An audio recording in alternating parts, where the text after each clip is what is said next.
बच्चों कैसे हो। हम लोग बेटा फाइनली इनफर्टिलिटी पे आ गए थे। और इनफर्टिलिटी की बात करें तो बेसिकली सिंपल सी बात एक ही होती है। इनफर्टिलिटी का मतलब होता है कि जो बच्चे हैं वो बच्चे पैदा ना कर पाना। सिंपल सी बात एक ही होती है। तो इसको अगर पढ़ना है और इसको वक्त बताना है तो हम लोग क्या करते हैं बेटा, सिंपल सी बात है कि इनफर्टिलिटी के बारे में जब हम लोग देखते हैं तो जो ऐसे पेशेंट पर्सन होते हैं, ह्यूमंस होते हैं जो बच्चे पैदा नहीं कर पाते हैं, ठीक है। अब ये इनफर्टिलिटी कॉज हो सकती है कब बट कैसे हो सकती है कि पीसीओएस हो जाए फीमेल को, पॉलीसिस्टिक ओवरी सिंड्रोम हो जाए, या कोई इम्यूनोलॉजिकल प्रॉब्लम हो जाए, या फिर हम लोग क्या बोलें कि कोई कपल है जो अनप्रोटेक्टेड इंटरकोर्स कर रहा है साल भर से तो भी कुछ नहीं हो रहा, तो लाइक दिस ऐसी होती है ना। या फिर एक चीज़ और होगी, हार्मोनल इम्बैलेंस के कारण सारी चीज़ें देखने को मिल रही हो, पेनिस का साइज छोटा हो, ये सारी चीज़ें क्या होती हैं, प्रॉब्लम करती हैं। या फिर स्पर्म काउंट कम हो जिसको ओलिगोस्पर्मिया बोलते हैं, लेस देन 20 मिलियन, या फिर एकदम ज़ीरो कम हो तो उसको एजोस्पर्मी भी बोलते हैं। तो ये सारी चीज़ें हैं जो इनफर्टिलिटी को बताती है बेटा। तो इनफर्टिलिटी को ठीक करने के लिए हम लोग क्या करते हैं, है ना। तो याद रखना ये सीटी के लिए तुम्हारे लिए बहुत इम्पोर्टेंट है कि 1978 में पहली बार ये सब चीज़ें दिखाई गई थी। इनफर्टाइल कपल के बारे में बताया गया था कि भाई इनफर्टाइल कपल अब क्या कर सकते हैं, इसको सुरक्षित के लिए कि भाई हाँ तुम भी पेरेंट कहलाओ तो अडॉप्शन कहला सकते हो, अडॉप्शन कर सकते हो, ठीक है ना। Fertile, infertile, many option of child के लिए फर्टिलिटी ड्रग लेते हैं, है ना। Fertility drug test tube baby करते हैं, फर्टिलिटी ड्रग्स, फिर टेस्ट ट्यूब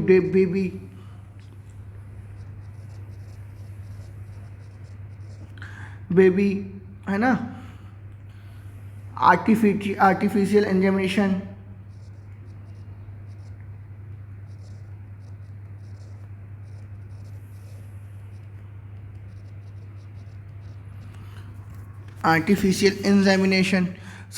सरोगेट मदर,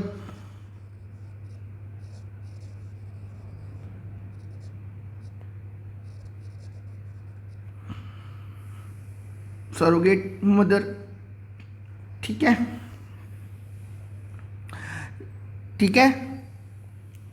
है ना। तो इसके थ्रू हम लोग क्या कर सकते हैं बेटा, एक जो अनफर्टाइल कपल है वो एक पेरेंट होने का सुख भोग सकते हैं। और ये सारे के सारे एक टेक्नोलॉजी के अंदर आते हैं जिसको हम लोग बोलते हैं असिस्टेड रिप्रो इसको हम लोग असिस्टेड रिप्रोडक्टिव टेक्नोलॉजी भी बोलते हैं। और अगर इसको शॉर्ट फॉर्म में लिखो तो इसको बोलते हैं ART। क्या बोलते हैं, ART। अब ART का टेक्निक तुम्हारी कॉपी में जैसे अगर मैं बताता हूँ तुमको तो ज़्यादा नहीं है जितना नीट में है। जैसे तुमको हम लोग बोलते हैं IVF करना। IVF का मतलब होता है in vitro fertilization, in vitro fertilization. अब दो कहानी है बेटा इसके लिए, एक तुम लोग पढ़ते हो इन विवो फर्टिलाइजेशन और एक पढ़ते हो इन विट्रो फर्टिलाइजेशन। एक इन विट्रो फर्टिलाइजेशन में बेसिकली विट्रो मतलब क्या, बॉडी के बाहर, आउटसाइड दी बॉडी। एक्चुअल में लैब में हम क्या कराते हैं, फ्यूज़न ऑफ इनसाइड वो लैब में क्या कराते हैं, fusion of sperm and ovum, ठीक है ना। और अप टू 8 सेल तक जायगोट जब तक बनता है बेटा, इसको करते किसके अंदर है, टेस्ट ट्यूब बेबी के अंदर। हम लोग करते क्या है इसमें बेटा, करते कब तक है बेटा कि हम लोग एक टेस्ट ट्यूब में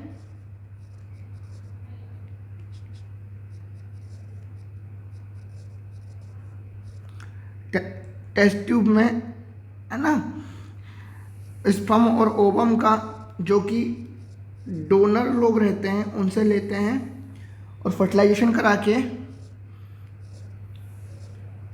इस एट सेल जायगोट को ट्रांसफर इनटू दी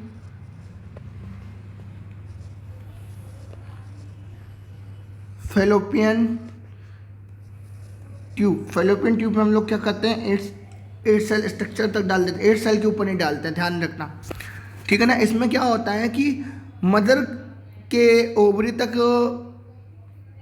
ये जाने का मतलब, मदर के ओवरी एम्पुला तक क्या होता है, या तो ओवम रीच नहीं कर पाता है या तो स्पर्म रीच नहीं कर पाता है। प्रॉब्लम यहाँ पर ना ही मदर के खराब होते हैं, ना ही स्पर्म की कोई प्रॉब्लम होती है, ठीक है ना। तो ये समटाइम क्या होता है कि जो फीमेल होती है, फीमेल में एक तौर पे कह सकते हो क्या कि जो फीमेल है, फीमेल के एम्पुला तक क्या नहीं पहुंच रहा है, ना ही ओवम पहुंच रहा है, ना ही तुम्हारे पास स्पर्म पहुंच पा रहा है, और फर्टिलाइजेशन नहीं हो पा, ठीक है ना। अगला तुम्हारे पास क्या है, जिफ्ट है। जिफ्ट का मतलब होता है zygote intra fallopian transfer.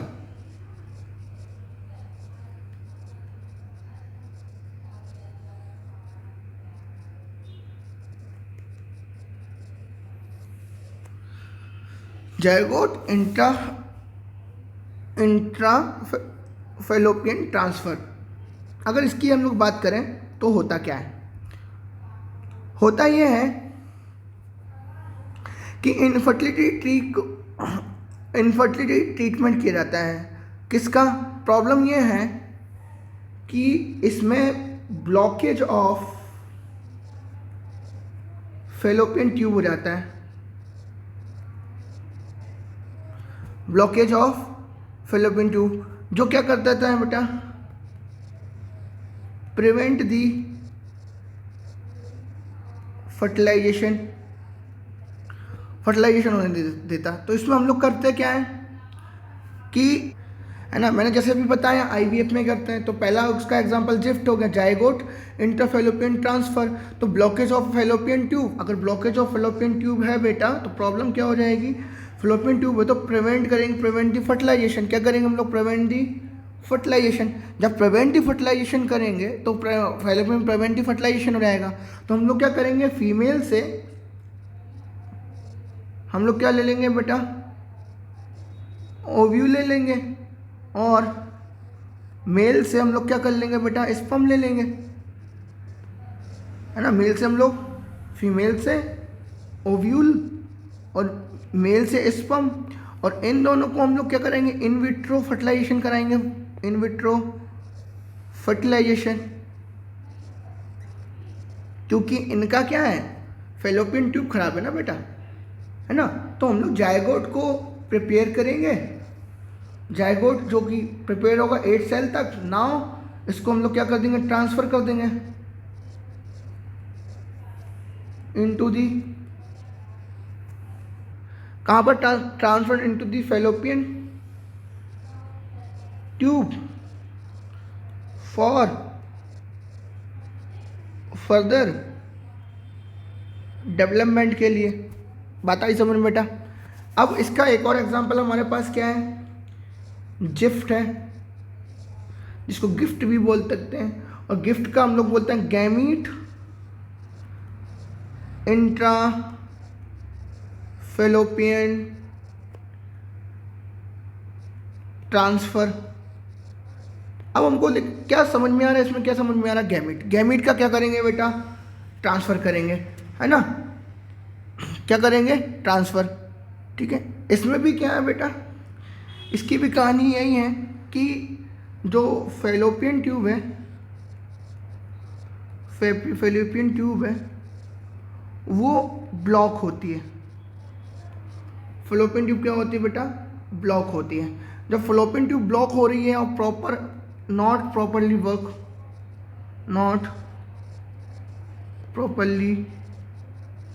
Work, अगर ये प्रॉपरली वर्क नहीं करे तो करेंगे क्या, बताओ जरा। हम करेंगे सिंपल सी बात एक ही करेंगे, ये कि फ्लोपियन ट्यूब ब्लॉक हो जाने के बाद नॉट प्रॉपरली वर्क, अगर नहीं कर रहा है प्रॉपरली वर्क, तो हम करेंगे क्या, करेंगे ये कि सिंपल सी बात है, अपर सेगमेंट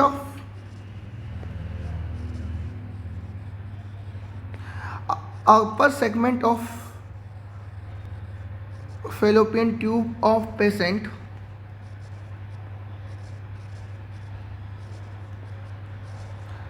इसमें क्या करेंगे हम लोग बेटा, डोनर से हम लोग क्या लेंगे, ओवल लेंगे और स्पर्म लेंगे, और इस वाले पार्ट में हम लोग डायरेक्टली क्या कर देंगे,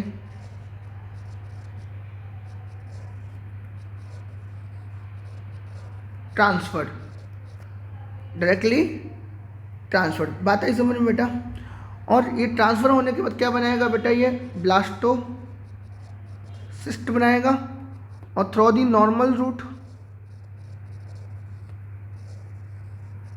रूट के थ्रू क्या कर देगा बेटा, फाइनली ये क्या हो जाएगा, इम्प्लांटेशन हो जाएगा। पर याद रखना, जिफ्ट के सक्सेस होने के 13% ही चांसेस होते हैं, मतलब 70% फेलियर के चांसेस।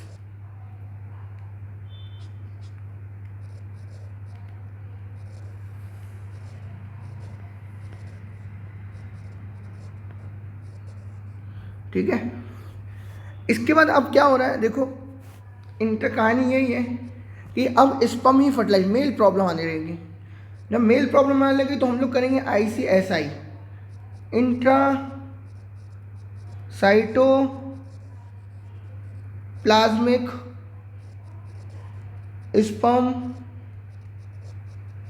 इंजेक्शन। इसमें होगा क्या, होगा ये कि स्पर्म प्रॉब्लम कर रहा है, स्पर्म की फर्टिलिटी, मतलब मेल है प्रॉब्लम, मेल है प्रॉब्लम किसकी बेटा, स्पर्म प्रॉब्लम। इसमें एक्चुअल में इसको एक प्रॉब्लम होगी ओलिगोस्पर्मिया,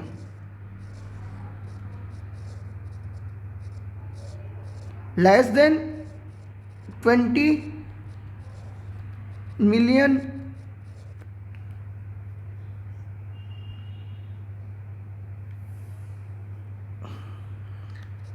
स्पर्म काउंट, डन है ना। और अगर एजोस्पर्मिया आता है तो कंप्लीटली एब्सेंट। तो हम लोग को एजोस्पर्मिया के नाम से क्वेश्चन मिल सकता है। डन हो गया बेटा। तो इसमें हम लोग क्या करते हैं बेटा, in a laboratory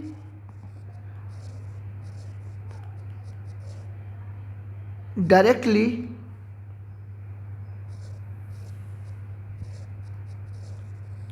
sperm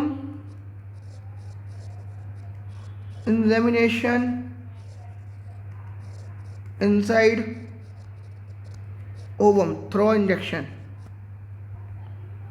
through the या by the injection।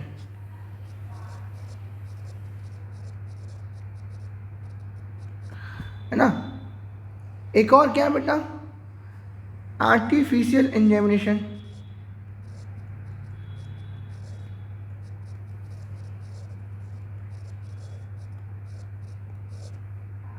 है ना। तो देखो मैंने बताया था, इसके ICSI में बोला मैंने कि जैसे हम लोग क्या करते हैं, स्पर्म को बेसिकली डायरेक्टली क्या करते हैं, मेल प्रॉब्लम के कारण होता है, डायरेक्टली हम लोग ओवम के अंदर डाल देते हैं। और आर्टिफिशियल इंजेमिनेशन में भी क्या होता है कि पेशेंट होता है, पेशेंट के पास बेसिकली क्या होगा बेटा, लो स्पर्म काउंट होगा, लो स्पर्म काउंट, ठीक है ना। और लो स्पर्म काउंट को हम लोग बेसिकली दो नाम से जानते हैं, एक तो ओलिगोस्पर्मिया और दूसरा है एजोस्पर्मिया, ठीक है, जो ऊपर मैं बता दिया। This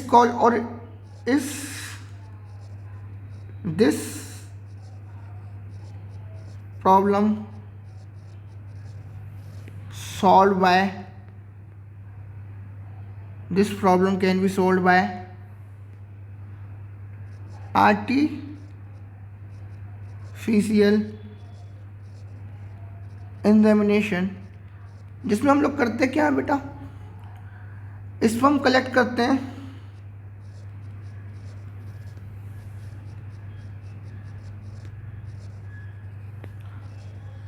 sperm collected from mail, है ना, और आर्टिफिशियली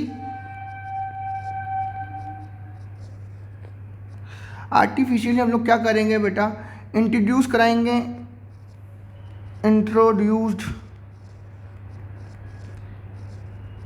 इनटू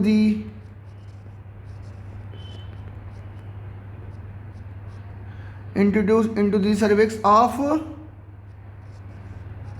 फीमेल के सर्विक्स में डायरेक्टली क्या करा देंगे, इंट्रोड्यूस करा देंगे, और जो कि हेल्प करेगा क्या बेटा, फर्टिलाइजेशन के लिए।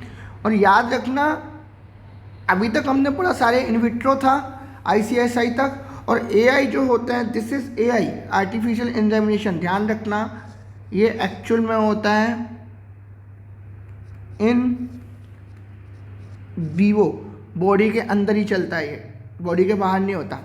एक और क्या होता है बेटा, IUI इंट्रा यूट्राइन इंसेमिनेशन।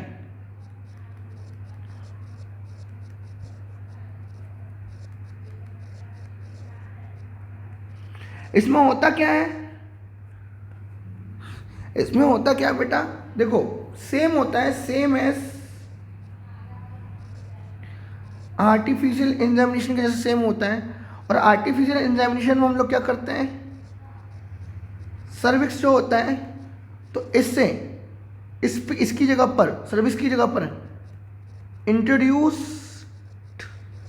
दी स्पर्म सर्विक्स में। और यहाँ पर क्या होता है, इंट्रा यूट्राइन इंसेमिनेशन में हम लोग क्या करते हैं, in place of cervix insemination into the uterus, done. फिर एक और टेक्निक आता है स्पर्म बैंक टेक्निक बेटा, स्पर्म बैंक टेक्निक और सीमेन बैंक टेक्निक। इसमें हम लोग क्या करते हैं बेटा,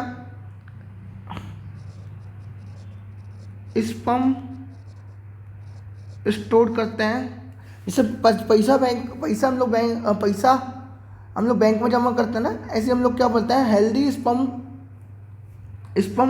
स्टोर करते हैं बेटा। और जो कौन करता है, स्पर्म डोनर देता है, ठीक है ना। और इसको ही हम लोग कॉल्ड क्या बोलते हैं, क्रायो प्रिजर्वेशन। तो सिंपल सी बात है, स्पर्म बैंक का मतलब क्या है, स्पर्म और सीमेन का क्या करना है, स्टोर करना। कौन देगा, स्पर्म डोनर देगा, इसको क्या बोलेंगे, क्रायो प्रिजर्वेशन बोलेंगे। बात आई समझ में, है ना। अब तुम लोग को एक मदर मतलब आएगा, सरोगेट मदर। सरोगेट का मतलब क्या होता है कि अगर कोई फीमेल ऐसी फीमेल है जिसका यूट्रस ही इम्प्लांट करने लायक नहीं है, तो हम लोग क्या करेंगे कि जो डोनर फीमेल से ओवम निकालेंगे, है ना। और जो मतलब जिसकी यूट्रस खराब है उसी से हम लोग ओवन निकालेंगे। मेल से हम लोग क्या करेंगे, स्पर्म लेंगे, और इन दोनों को स्पर्म फ्यूज़ करा के हम लोग दूसरी फीमेल में हम लोग क्या कर लेते हैं बेटा, ये फर्टिलाइज करके डाल देते हैं, उसको सरोगेट मदर बोलते हैं। एक और तुम लोग क्या बोलते हैं, अडॉप्शन। एक और क्या पढ़ते हो, अडॉप्शन। अडॉप्शन का मतलब ही एक ही चीज़ है कि किसी का अडॉप्ट करना, कोई भी बच्चे, ठीक है बेटा। अडॉप्शन बेटा सिंपल सी बात है, जो पेरेंट क्या नहीं बन पाते हैं, माँ बाप नहीं बन पाते हैं, तो वो एक बच्चे को गोद ले सकते हैं, है ना। और वो बच्चे को गोद लेने के लिए सबसे इम्पोर्टेंट ये रहना चाहिए कि जो पर्सन हो वो फाइनेंशियली अच्छा हो, है ना, फिट हो एकदम, और एज उसकी जो होनी चाहिए वो ओवर दी 21 होनी चाहिए, एज 21 होनी चाहिए, और इससे ऊपर भी हो सकते हैं, इसका कोई ब्लॉकेज नहीं है। और याद रखना, देखो तंबाकू, सिगरेट पीना, गांजा पीना और ड्रग लेना, ठीक है ना, ये सारे क्या कर सकते हैं बेटा, ब्लॉक कर सकते हैं किसको, फर्टिलिटी को। एवं एक और चीज़ ध्यान रखना कि निकोटीन जो रहता है वो ब्लॉक्स करता है प्रोडक्शन ऑफ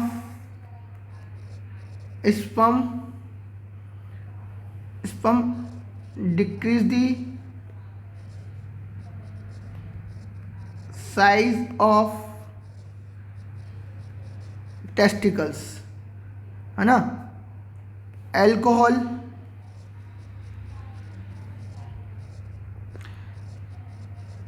स्पर्म प्रोडक्शन बहुत डिक्रीज कर देता है, ध्यान रखना। और स्पर्म प्रोडक्शन भी डिक्रीज करता है और साथ में टेस्टोस्टेरोन भी क्या कर देता है बेटा, डिक्रीज कर देता है। कोकेन, मैरिजुआना ऑल्सो क्या करते हैं बेटा, स्पर्म की क्वालिटी को डिक्रीज कर देते हैं। कोकेन,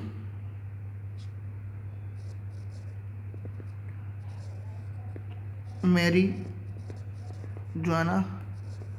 रिड्यूस्ड स्पर्म क्वालिटी, ठीक है ना। और जो हिंदुस्तान में अगर एज, मैरिजेबल एज की बात करोगे, जो सीटी में पूछा गया है, मैरिजेबल एज वो फीमेल की 18 होना चाहिए, मेल की 21 होना चाहिए। They have legal right to marriage, है ना। फाइनली अब क्या होता है बेटा, ये चैप्टर क्या होता है, फिनिश होता है, ठीक है बेटा। अब हम लोग चालू करेंगे बेटा human health and disease. Okay, सीटी के अकॉर्डिंग बहुत इंपॉर्टेंट चैप्टर है बेटा वो भी।